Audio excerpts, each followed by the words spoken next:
CMA Part 1, and in CMA Part 1 we have several topics. So this is the first topic of the book.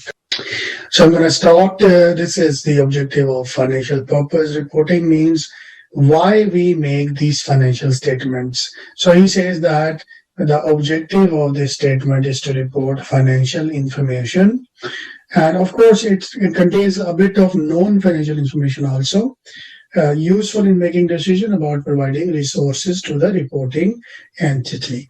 So if today we don't know what is the sale of the company, what are the assets, what is the share book value, what is the profit after interest and tax, how we will know about this company? This is very common sense that first there should be a set of financial statement that should provide us the information so we can take decisions on it. Financial accounting differs from management accounting totally different way. Financial accounting maybe 90% is the business, and financial accounting is almost, in my own opinion, is 10% of the financial statement. Let's take an example. Suppose some people lost a job in COVID-19 and new job is not available, but they have to do something. So the max what they can do is they will become the self-employed. So once you become self-employed, you open your own business, you start selling the flowers, you start selling the clothes, you start selling the shoes, you start selling the perfumes, you can start a small cafeteria. Anything you do, you are always concerned like a management accountant. Are we in compliance? Do we have a nice product? Do we have marketing? Do we have sales? Do we have production? Do we have quality management? This all is the headache of the management accountant. And financial accountant only is thinking about financial reporting, which is starting with a voucher, goes in a ledger, make a trial balance, and from trial balance we make the financial statements. So that's why I always say that there is a big management accountant is really huge person, huge capability. It's an attitude more than a qualification, because if I can think broad, I can be a very good management accountant. But if I just go 1, 2, 3, I cannot. I can be a good financial accountant. The technical difference between them is financial accountant issue accounting reports which are required by law, and it is for external world, while management accountant does everything which is required to management, and all the things are for internal management, internal company. So internal and external is the difference. Focus is different. Focus is here is, as I told you, budgeting, forecasting, business planning, and every aspect of the business, while accountant is only trying to understand the accounting rules and regulations and try to apply them as accounting standards. Okay, who are the financial statement user? You can see in different way, for example, internal user, external users, right? Direct user, indirect user. So anyway, you can do it, but very logically you can see on the screen that he says that the direct interest means what directly connected to the company and very interested to know about financial statements, returns, gains, losses, assets, liability. The first one is the owners, the investors. So that's the first, and supplier and creditors, employees, management. Indirect means that outside they are not directly concerned, but still they are indirectly concerned about financial advisors, stock markets. If you're a listed company, have your stock exchange listings, you sell your shares there, so they will be interested. And a regulatory authority like federal tax authority or municipality, or depending like which industry you are, there is a regulator of every industry. External users, so I told you like the same thing. You can see who's outside, who's inside. Insides are very simple. Management and employees are inside. Everyone is outside. So means investor, creditor, financial supporter, stock exchange, and regulatory agencies. These are outside. Now let's go through the names of the financial statement. So what is a financial statement? As per law, every company has to produce 12 months accounts every year. through an external auditor with a standard template and a standard accounting rules. Simple. So that's why in our tax regulated countries, we go for an audit, or big companies generally go for audits in those countries where there is no taxation. So statement of financial position, income statement, statement of comprehensive income, changes in equity, and statement of cash flows. This is I already explained you in my introduction, but once it comes, I'm going to explain you more and more. So what's the relationship between them? So financial statements are connected. So as I told you, first we make a voucher, then it goes in ledger. From ledger we make a list of accounts called trial balance, and from trial balance we make balance sheet, income statement, and from income statement and balance sheet we make cash flow. So all are connected, they are interconnected with each other. Let's talk about two bases of accounting. One is cash based and one is accrual based. Very basic school level concept, but I will explain you in detail. So moving forward, we have two bases of accounting. One is called cash and one is called accrual. So let me explain you. Cash is very simple. It was old times accounting that as we pay, we record. As we receive money, we record. That was a simple cash-based accounting, which is no more allowed anymore. Now we say that whatever has committed, whether it's paid or not, should be debited and credited today. And whatever is expected to come should be recorded today, no matter money will come later or not. So that is called accrual basis, means that you have to accrue, incur, or own that transaction which is from which the cash is not yet materialized. So accrual based accounting has so many accounting entries which are known cash, because it is a non-cash accounting basis. So for example, it says revenue are recognized in the period in which they are earned.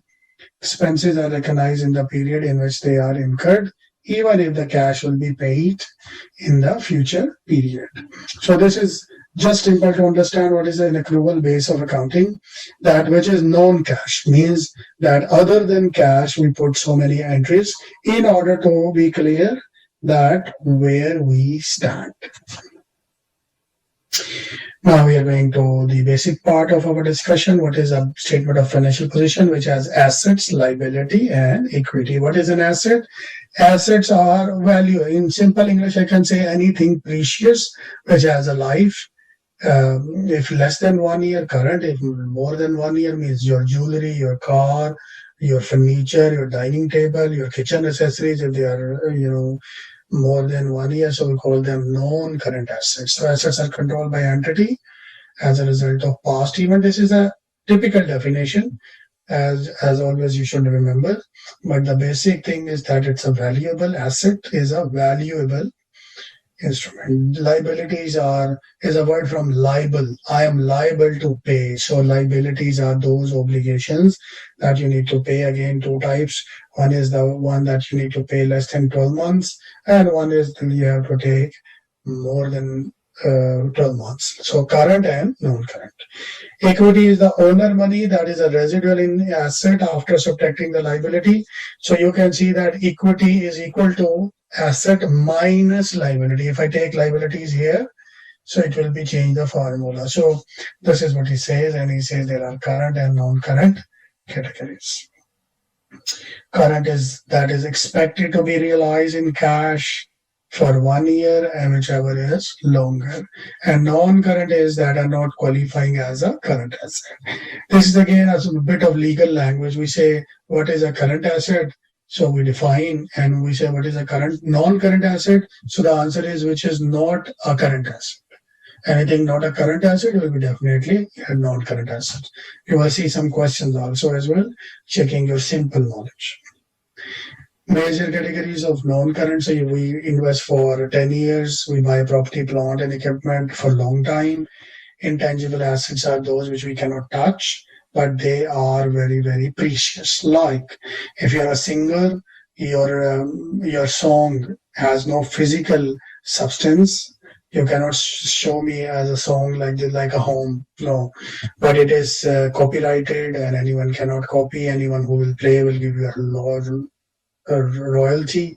So intangible assets are like nowadays COVID-19 vaccination. The scientists who made these, they have patent for them, and any company who make it, they give a royalty to them. So these are intangible assets for them as a copyright and patent and sometimes goodwill as well. Current liability less than 12 months, trade payable, other payable, unearned revenues, and other obligations. You may experience some words which you don't know, but that's fine because you are not going to be an accountant. But if you need some kind of explanation, I can do it. Although there are so many words which you might be clear in CMA Part 2, or they are just for the name purposes is shown. There is no testing for that. So non-current liabilities are long-term, so bonds liability under capital lease. These two we will study in our next discussions. Post-retirement benefits, what are those? We will discuss. Deferred tax liability, what is deferred tax? Not required to be known, but still I will discuss once it comes. Equity is the owner money that I already told you. It has some portions. So first is capital, means the money that they directly put in the company. Retained earning is the profit for the year, which comes from income statement, and we retain it for future use. We don't finish all. For example, you got a salary, 50,000, you use 30,000, 20,000 was retained with you. So we'll call it as a retained earning for you. In business terms, income that is retained for future usage is called retained earning. It's same like profit for the year plus any carried forward of the yearly profits. Treasury stock. Treasury stock is in American language we call it as treasury, but in British style we can say treasury. So whatever is the way you can call it. So is the firm own stock that has been repurchased, means we issue the stock and at time we feel that we have enough money, so we ask the shareholder to buy and return it back to us.